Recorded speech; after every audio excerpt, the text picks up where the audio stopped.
Salut à tous, j'espère que vous allez bien. On se retrouve aujourd'hui pour la troisième vidéo sur le défi d'un portrait en grand format découpé en 24 paysages. Et aujourd'hui on va travailler sur l'oiseau qui est sur la main de la dame. Donc je vais faire un fond très flou en fait pour faire les feuillages vus de loin avec un flou d'arrière-plan en fait. Et comme ça par-dessus on va faire l'oiseau très détaillé, ce qui va fixer un beau point focal. Et puis en mettant des couleurs bien contrastées au niveau clair et foncé par rapport au derrière, il va bien ressortir comme ça. Et sur la peinture complète on le verra bien.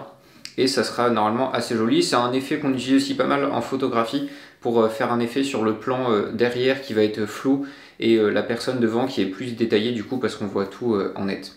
Vous l'avez peut-être déjà remarqué, mais le son sur la vidéo est bien meilleur qu'avant parce que mes amis m'ont offert pour mon anniversaire un très beau micro pour faire mes vidéos, pour m'encourager là-dedans, donc c'est super sympa et du coup voilà, vous pouvez profiter d'un meilleur son, ce qui va être quand même plus agréable pour tout le monde.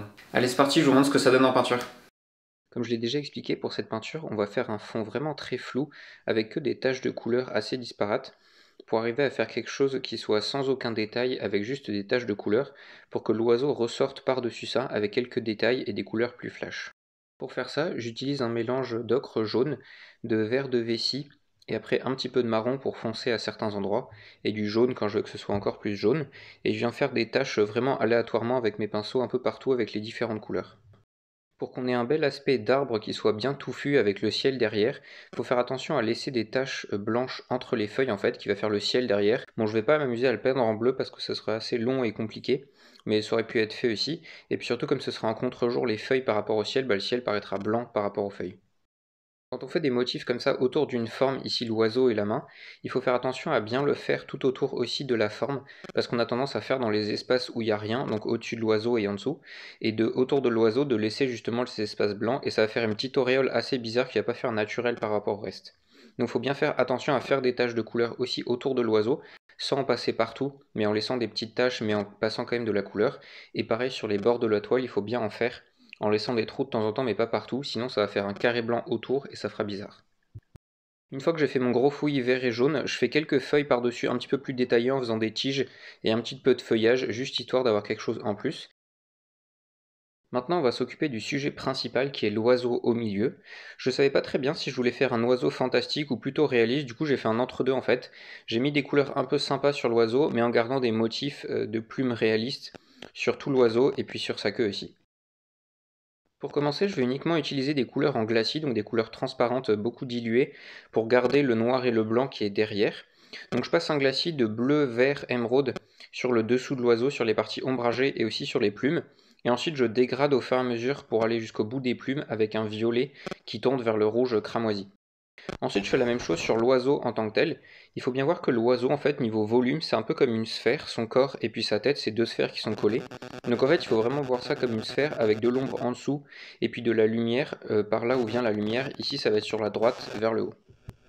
Donc j'ai décidé que mon oiseau aurait des plumes vert-bleu et un petit peu violet à certains endroits. Donc je le fais au fur et à mesure et je fais un dégradé qui va de la lumière où c'est très clair jusqu'aux endroits où c'est plus foncé parce que c'est à l'ombre. Pour faire les ailes, je rajoute quelques plumes plus foncées en fait pour faire des pliures entre les plumes et qu'on voit vraiment qu'il a des ailes et que c'est pas juste des petites plumes partout.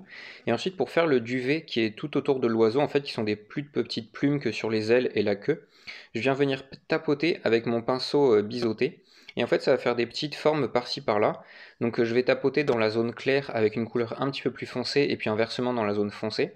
Ce qui va faire en fait du relief foncé dans le clair et puis clair dans le foncé en faisant des petits reflets, un peu de texture et ça va donner vraiment une petite impression avec beaucoup de détails sur tout l'oiseau et on va vraiment voir les plumes de près. Ensuite pour m'amuser j'ai fait une grande crête de plumes à l'oiseau, donc je m'amuse à lui faire des plumes bleues, vert, rouges et puis quelques blanches pour faire les reflets, c'est assez sympa. Et puis sur la tête, un petit peu comme sur les mésanges où ils ont un espèce de bandeau noir sur l'œil, là je lui ai fait un bandeau rouge assez joli. Même si je voulais faire des peintures réalistes, ici comme de toute façon sur toute la peinture il y avait l'oiseau, je pouvais pas vraiment faire un paysage avec, donc je me suis dit que j'allais juste peindre l'oiseau comme ça serait très bien. Et puis j'avais envie de faire des couleurs un peu sympas pour changer des paysages où on a des couleurs assez tonalistes dans les marrons et les bleus, donc j'avais envie d'utiliser des couleurs un petit peu flash, et je me suis bien amusé avec. Ensuite je m'occupe de la tête, donc je fais exactement le même dégradé que sur le corps en fait, c'est exactement la même forme, c'est une sphère avec des petites plumes dessus. Donc je fais le dégradé pour aller du clair de la lumière jusqu'au foncé de l'ombre, et ensuite je viens texturer un petit peu en faisant des variations claires et foncées, en tapotant avec mon pinceau. Vous pouvez voir que je m'amuse à rajouter de la texture au fur et à mesure sur les plumes de l'oiseau. En fait, j'aime bien faire une première couche toute lisse juste pour placer les couleurs et les différentes valeurs, et ensuite venir texturer au fur et à mesure en tapotant, en faisant différentes choses, et comme ça on peut faire la taille des plumes qu'on a envie. Par exemple, sur tout le corps, ça va être des toutes petites plumes de duvet, alors qu'à l'arrière, juste avant la queue, ce sera des plumes un peu plus grandes, pareil, au-dessus des pattes. Donc là, ce sera des plumes qui vont plus faire de volume et de détail. Donc là, je vais mettre des coups de pinceau un peu plus grands pour faire les différents effets de texture.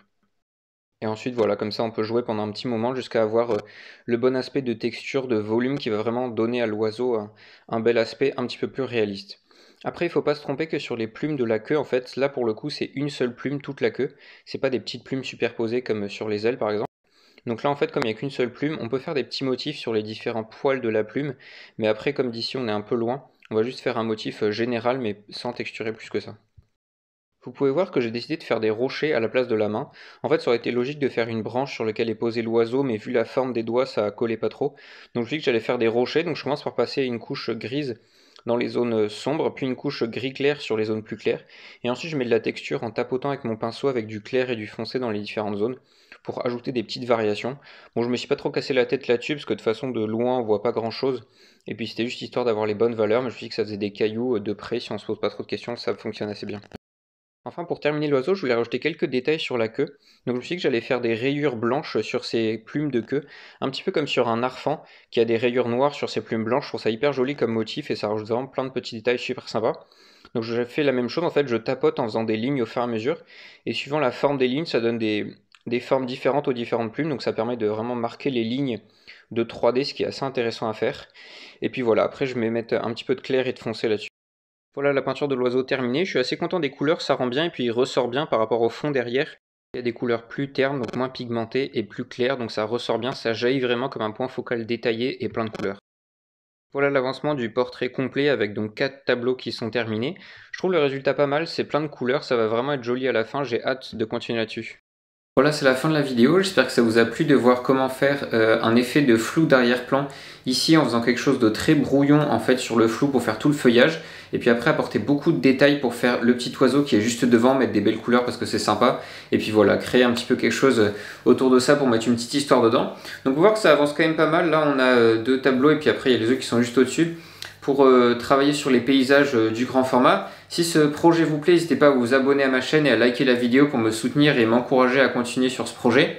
N'oubliez pas qu'en ce moment dans la description, je vous offre un cadeau, c'est la mind map pour vous aider à choisir vos modèles photos pour faire des peintures plus facilement et apprendre en fait plus rapidement à voir comment sont les contrastes, à voir choisir les valeurs, choisir la dimension des objets, quel personnage mettre et tout ça. Plein de petits conseils en fait à avoir en tête quand vous choisissez vos modèles photos ou bien quand vous prenez vos photos.